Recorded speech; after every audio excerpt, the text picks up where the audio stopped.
The mist had cleared. The vast sandy desert was covered by the pure moonlight, like the white garment of a widow. There were no boats on the river, no waves, just as death spreads a calm peace after the torment of disease, so did that stillness reign over water and land alike. When Ramesh regained consciousness, he saw himself lying upon the sandy shore. It took him some time to remember what had happened. Then, like a nightmare, the entire event rose before his mind. He got up to look for his father and the other relatives, to see what had become of them. Looking around, he saw no sign of anyone. He began to walk along the edge of the sandbank, searching. Between the two arms of the Padma, this white island lay stretched out, like a naked child lying face upward. When Ramesh turned the edge of one branch and reached the shore of the other, he saw at a distance something that looked like a piece of red cloth. Hurrying near, he found that it was the young bride in a red sari, lying lifeless. Ramesh knew how to restore breathing to one half drowned and unconscious. For a long time he pressed the girl's arms upward toward her head, then pressed her stomach. Again and again he repeated the process. Gradually the girl's breath returned, and she opened her eyes. Ramesh, utterly exhausted, sat still for a while. He could not even gather enough breath to ask her a question. The girl had not yet fully regained her senses. She opened her eyes once, but let the lids fall again. Ramesh examined her and saw that her breathing was steady now. Then, in that desolate borderland of life and death, under the wan moonlight, Ramesh sat gazing at the girl's face for a long time. Who had said that Sushila was not beautiful? That small, delicate face with closed eyes, though tiny, was the only thing in all that vast sky and moonlit expanse worth looking at. Ramesh forgot all else and thought, "It is well that I did not see her in the noisy crowd of the wedding hall. I could never have seen her thus. By giving her breath again, I have made her mine more truly than by the chanting of any marriage rites. The rites would have given her to me as an allotted possession.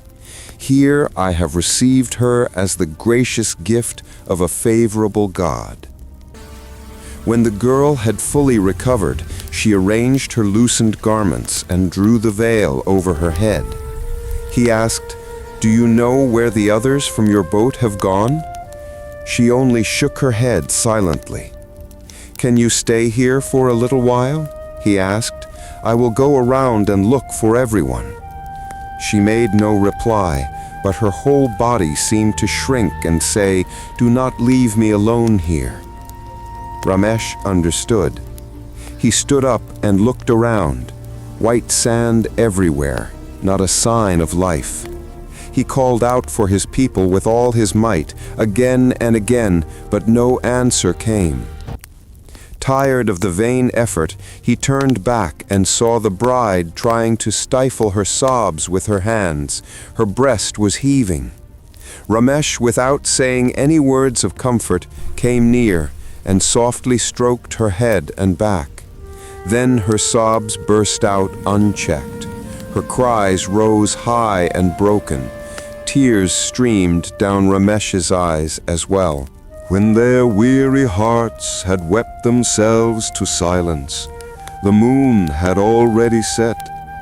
In the darkness, that lonely fragment of earth seemed like an uncanny dream. The dim whiteness of the sand was like the pallor of the world of ghosts. In the faint light of the stars, the river gleamed here and there like the sleek black skin of a serpent. Then Ramesh took the girl's two small, cold, trembling hands in his own and slowly drew her near. The frightened girl made no resistance. She longed for the nearness of another living being. In the immovable darkness, as she rested her head upon Ramesh's beating chest, she felt comfort. It was no time for shame. Within Ramesh's arms, she nestled close with timid eagerness, as if to claim her place. When the morning star was about to fade, and the sky over the eastern river turned from pale to red, they were lying asleep on the sand, Ramesh with the bride's head upon his arm. When the soft light of dawn touched their eyes, they both awoke suddenly, sat up, and looked around in bewilderment. Then they remembered. They were not at home. They had been cast ashore. By morning, white sails of fishermen's boats dotted the river. Ramesh called to one, and with the help of the boatman, hired a large vessel. After setting the police to search for the missing, he started home with the bride. As soon as they reached the village landing, Ramesh heard the news that the bodies of his father, his mother-in-law, and several others had been found in the river by the police. Except for a few boatmen, none were expected to have survived. At home was Ramesh's aged grandmother. When she saw Ramesh return with his bride, she broke into loud weeping. And through the village, wherever the wedding party had had kin, there arose cries of grief. No conch shells were blown, no ululation of welcome sounded. No one came forward to greet the bride, no one even looked at her. After the funeral rites were over, Ramesh resolved to go away with the bride. But without settling his father's affairs, he could not yet leave. The mourning women of the family insisted that he arrange for a pilgrimage, and that too must be managed. In these busy days, Ramesh was not neglectful of love, though the bride was not as young as rumor had said. Indeed, the village women scorned her as too mature. Yet, how could love spring up between such a one and a bachelor of arts? None of his books had ever told him such a thing could be. Yet, strange to say, though his learning had never prepared him for it, his cultured mind was inwardly filled with a mysterious sweetness, bending low toward this simple girl.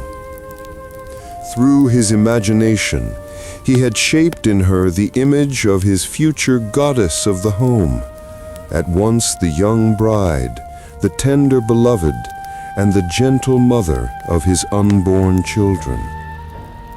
As the painter cherishes within his heart the perfect image of the picture yet to be painted, as the poet cherishes the flawless vision of his unwritten poem, so Ramesh, using this little girl only as a living symbol, enshrined within his heart the vision of the future woman, his ideal of the fair and noble wife. Thus, 3 months passed. The worldly affairs were nearly settled. The aged grandmother prepared for pilgrimage. From neighboring homes, 2 or 3 women came forward to form friendship with the young bride. Between Ramesh and the girl, the first tie of love was gently tightening. Now, at twilight, they would sit together on the quiet roof under the open sky. Ramesh would come behind and suddenly cover her eyes, draw her head to his breast. When the bride, wearied, fell asleep early without eating, Ramesh would tease her awake and earn her gentle scolding. One evening, Ramesh took hold of her braid and said, "Sushila, your hair isn't tied nicely today." The girl said, "Tell me, why do you all call me Sushila?" Ramesh, unable to understand the meaning of the question, looked at her face in surprise. The bride said, "Will my misfortune change if my name does? Since childhood, I've been unlucky. Unless I die, my ill fate will never end." Ramesh's heart gave a sudden throb. His face grew pale. A dreadful suspicion flashed upon him that something terrible had happened. He asked, "How were you unlucky since childhood?" She said, "My father died before I was born, my mother 6 months after my birth. I was brought up with hardship at my uncle's house. Then suddenly I heard that someone, you, had chosen me, and in 2 days the wedding was over, and then see what calamities have followed." Ramesh lay motionless upon the pillow. The moon had risen in the sky, but its light had turned dark to him. He was afraid to ask another question. What he had already learned, he wanted to push away as a delirious dream. Outside, the summer wind sighed like the long breath of one recovering consciousness after fainting. In the moonlight, sleepless cuckoos called. From the riverbank came the distant songs of the boatmen filling the sky. After a long silence, the bride touched him gently and whispered, "Are you asleep?" "No," said Ramesh. Even then he gave no further answer. At last the bride slowly fell asleep.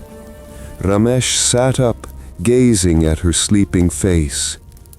On that forehead, the Creator had written a secret fate, and even now not a stroke of that writing had been effaced. Within such beauty, how dreadfully that destiny lay hidden.